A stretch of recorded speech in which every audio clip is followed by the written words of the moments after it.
നമസ്കാരം. എൻ്റെ ഭാഷാപരമായ പരിമിതിയെ, ഇംഗ്ലീഷിലെ പരിമിതിയെ ഊന്നിക്കൊണ്ട് ട്രോളുന്നവരോട് എനിക്ക് ഒരു വിരോധമില്ല. ഞാനത് മെച്ചപ്പെടുത്താൻ ഇനിയും ശ്രമിക്കും എന്നാണ് എനിക്ക് അവർക്കുൾപ്പെടെ കൊടുക്കാനുള്ള ഉറപ്പ്.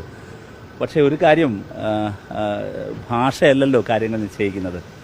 അതാണ് നമ്മുടെ രാജ്യത്ത് കാണുന്നത്. അപ്പോൾ ഞാൻ എൻ്റെ ഭാഷ മെച്ചപ്പെടുന്നതുവരെ കാത്തിരുന്നെങ്കിൽ എനിക്ക് ഹരിയാനയിലെ നൂഹിലേക്ക് എനിക്ക് എത്തിച്ചേരാൻ കഴിയില്ലായിരുന്നു. എന്നോട് എൻ്റെ പാർട്ടി മണിപ്പൂരിലേക്ക് പോകാൻ പറയുമ്പോൾ മണിപ്പൂരിലെ ജനങ്ങളുടെ അരികിലേക്ക് പോകാൻ ഞാൻ ഭാഷ മെച്ചപ്പെടുത്തിയിട്ട് പോകാം എന്ന് കരുതി ഇരിക്കാൻ കഴിയില്ലല്ലോ. അങ്ങനെ എ റഹീം എന്ന CPM-ൻ്റെ രാജ്യസഭ MP ഗതികേട് കൊണ്ട് സമ്മതിക്കേണ്ടി വന്നിരിക്കുകയാണ്. തനിക്ക് ഇംഗ്ലീഷ് അറിയില്ല, ഭാഷാപരമായ ചില പരിമിതികളുണ്ടെന്ന്. അത് ഈ സോഷ്യൽ മീഡിയ കാലമായതുകൊണ്ടാണ് ഇവർ ഇത്ര വേഗം എക്സ്പോസർ ആവുകയും സമ്മതിക്കേണ്ടി വരികയും ചെയ്തത്. അപ്പോൾ 2-3 സംശയങ്ങളുണ്ട്. അയാൾക്ക് ഇംഗ്ലീഷ് അറിയില്ല, അയാൾ സമ്മതിച്ചു കഴിഞ്ഞു. ഇനിയിപ്പോൾ ഇംഗ്ലീഷ് അറിയാത്ത കാര്യത്തെപ്പറ്റി അയാളെ ട്രോളിട്ട് വലിയ കാര്യമൊന്നുമില്ല. പക്ഷേ അപ്പോഴും ഗൗരവമായിട്ടുള്ള ചില സംശയങ്ങളുണ്ട്. അതിലൊന്നാമത്തെ സംശയം, ഈ അറിയാത്ത ഭാഷയിൽ ഇയാൾ എന്തിനാണ് പാർലമെൻറ്റിൽ കിടന്ന് ഇത്ര നാളും അഭ്യാസം കാണിച്ചത്? അത് നോക്കിയാണ് വായിച്ചത്, നമുക്കറിയാം. നോക്കിയാണ് വായിച്ചുകൊണ്ടിരുന്നത്, എഴുതി കൊണ്ടുപോയി നോക്കിയാണ് വായിക്കുന്നത്. അതിലും തെറ്റൊന്നുമല്ല. പക്ഷേ അയാൾ തന്നെ സമ്മതിച്ചു കഴിഞ്ഞു അയാൾക്ക് ഈ ഇംഗ്ലീഷ് അറിയില്ല എന്ന്. നമുക്കറിയാം, നമ്മുടെ പാർലമെൻറ്റിൽ 541 മുകളിൽ ലോകസഭയിൽ തന്നെ MP-മാരുണ്ട്, രാജ്യസഭയിൽ വേറെയുമുണ്ട്.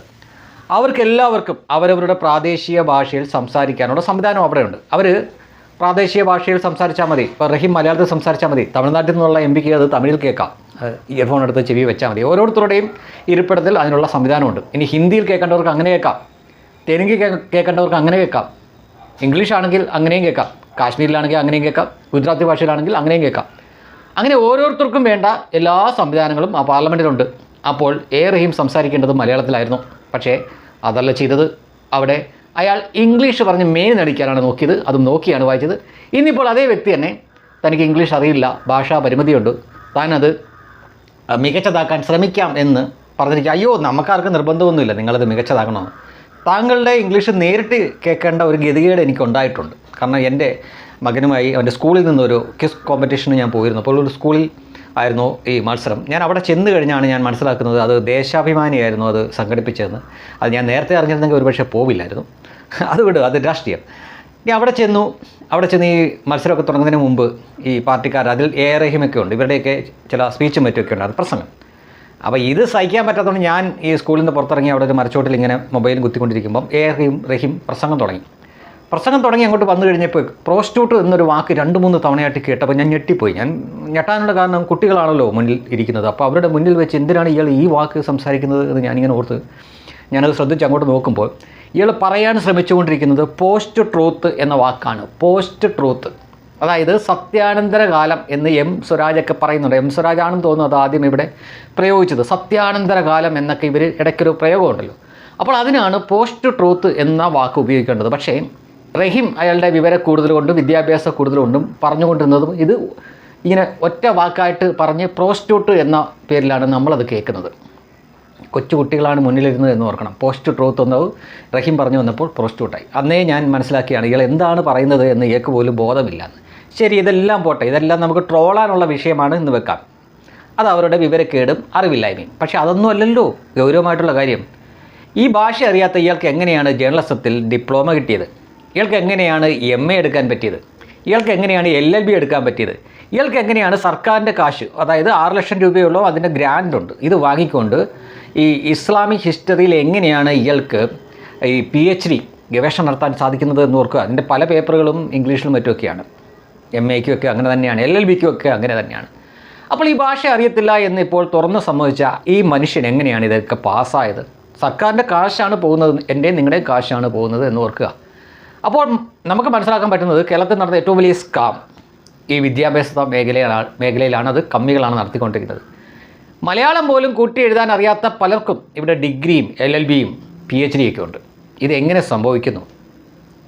100% ലിറ്ററസി എന്നൊക്കെ പറഞ്ഞ് മറ്റാളുകൾ ഇനി കളിയാക്കും നമ്മളെ. ഇയാൾ ആരെ കാണിക്കാനായിരുന്നു ഈ പാർലമെൻറ്റിൽ കിടന്നുകൊണ്ട്, രാജ്യസഭ അവിടെ കിടന്നുകൊണ്ട് ഇംഗ്ലീഷിൽ പ്രസംഗിച്ചത്? തനിക്ക് ഇംഗ്ലീഷ് അറിയത്തില്ല എന്ന് പറഞ്ഞ ഒരാൾ ഇംഗ്ലീഷിൽ നോക്കി പ്രസംഗിക്കുമ്പോൾ അത് ഉടായിപ്പാണ്. അവർക്ക് മലയാളത്തിൽ പ്രസംഗിച്ചാൽ മതി, അവിടെ അവരവരുടെ ഭാഷയിൽ കേൾക്കാനുള്ള സംവിധാനമുണ്ട്. ഇംഗ്ലീഷൊക്കെ അറിയാവുന്നവർ സംസാരിക്കട്ടെ. സുരേഷ് ഗോപിയൊക്കെ അവിടെ സംസാരിക്കാറുണ്ട്, ബ്രിട്ടാസും എങ്ങനെയൊക്കെയോ സംസാരിക്കാറുണ്ട്. എന്തിനാണ് എ റഹീം അതിനുവേണ്ടി ശ്രമിച്ചത്? അതുകൊണ്ടാണ് ഇപ്പോൾ നാണം കേടേണ്ടി വന്നത്. വല്ലപ്പോഴും മാത്രം ഭൂമിയിലേക്ക് ഇറങ്ങി വരുന്ന ഒരു വിചിത്ര ജീവിയാണ് ലുട്ടാപ്പി എന്നൊക്കെ വിളിക്കുന്ന ഈ എ റഹീം. ബാക്കി എല്ലാ സമയം അയാളുടെ കയ്യിലിരിപ്പുണ്ട്, അയാൾ അങ്ങ് ശൂന്യാവസ്ഥയാണ്, ബഹിരാവസ്ഥയാണ്. ഇപ്പോൾ അയാൾക്ക് പ്രതിരോധിക്കാൻ ഒന്നുമില്ല. ഇപ്പോൾ കമ്മികൾ വേറെ ക്യാപ്സൂളായിട്ട് വരുന്നുണ്ട്. ഭാഷ അറിഞ്ഞിരിക്കണമെന്നത് വലിയ കാര്യമൊന്നുമല്ല. മനുഷ്യൻ്റെ വേദനകൾ ലോകത്തെല്ലായിടത്തും ഒരുപോലെയാണെന്നൊക്കെ പറഞ്ഞുകൊണ്ട് ന്യായീകരിച്ച് വരുന്നുണ്ട്. ഇവർ തന്നെ നേരത്തെ മറ്റ് പാർട്ടിക്കാർക്ക്, പ്രത്യേകിച്ചും സംഘികൾക്ക് വിവരമില്ല എന്നാണ് പറഞ്ഞത്. യഥാർത്ഥത്തിൽ രാഷ്ട്രീയത്തിൽ ഇറങ്ങിയിരിക്കുന്ന ആളുകളെ നോക്കിയാൽ ഏറ്റവും കൂടുതൽ വിദ്യാഭ്യാസവും വിവരമുള്ളൊരു സംഘികളുടെ കൂട്ടത്തിലാണ് എന്ന് കാണാം. ഒരുപാട് IASകാർ, IPSകാർ, IFSകാർ, അതുപോലെ തന്നെ IIT പഠിച്ചവരൊക്കെ ഉള്ളത് ആ പാർട്ടിയിലാണ്. ഇവിടെ ഉള്ളത് ഇതുപോലുള്ള ഉടായിപ്പ് LLB, PhD ഒക്കെയാണ്. അത് ഓരോ ദിവസവും വെളിപ്പെട്ടുകൊണ്ടിരിക്കുകയാണ്. നാണക്കേട് തന്നെ നാണക്കേടായിക്കൊണ്ടിരിക്കുകയാണ്. ആ പരുവത്തിലാക്കി വെച്ചിരിക്കുകയാണ് ഇവിടുത്തെ വിദ്യാഭ്യാസത്തെ തന്നെ. ശരിക്കും പറഞ്ഞു കഴിഞ്ഞാൽ നമ്മുടെ സംസ്ഥാനത്തെയാണ് ഇവർ ദ്രോഹിക്കുന്നത്. പുറത്തൊക്കെ ഈ റഹീമിനെ പോലുള്ളവർ കാണിക്കുന്ന ഈ കോപ്രായങ്ങൾ കൊണ്ട് ഇയാളൊക്കെയാണ് യഥാർത്ഥത്തിൽ സംസ്ഥാന ദ്രോഹികളെന്ന് നമുക്ക് പറയേണ്ടി വന്നിരിക്കുകയാണ്.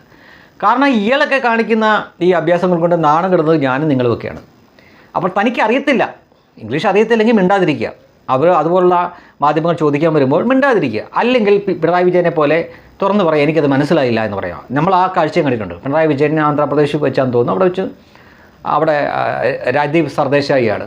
അദ്ദേഹത്തോട് ചോദിക്കുമ്പോൾ 2-3 പ്രാവശ്യം ചോദിക്കുമ്പോൾ അദ്ദേഹത്തിന് പറയുന്നുണ്ട് എനിക്കത് മനസ്സിലായില്ല, ചോദ്യം മനസ്സിലായില്ല എന്ന് പറയുമ്പോൾ രാജ്ദീപ് സർദേശായി പറയുന്നത് പിണറായിക്ക് അത് മനസ്സിലായില്ല, ഓക്കെ അദ്ദേഹത്തിൻ്റെ ഭാഷയിൽ പറഞ്ഞു കൊടുക്കുമെന്ന് പറയുന്നുണ്ട്. ശരി, അതങ്ങ് തുറന്ന് സമ്മതിച്ചാൽ മതി, പ്രശ്നമൊന്നുമില്ല. എനിക്ക് ഇംഗ്ലീഷ് അറിയില്ല, അല്ലെങ്കിൽ എനിക്ക് ഹിന്ദി അറിയില്ല, അതൊരു കുറ്റവും കുറവൊന്നുമല്ല. പക്ഷേ ഇതൊന്നും അറിയാത്ത ഒരാൾ ഡിപ്ലോമ എടുക്കുന്നത്, LLB എടുക്കുന്നത്, MA എടുക്കുന്നത്, PhD എടുക്കുന്നത്, അതൊക്കെ ഉടായിപ്പാണ്, സ്കാമാണ്, നമ്മുടെ കാശാണ് പോകുന്നത്.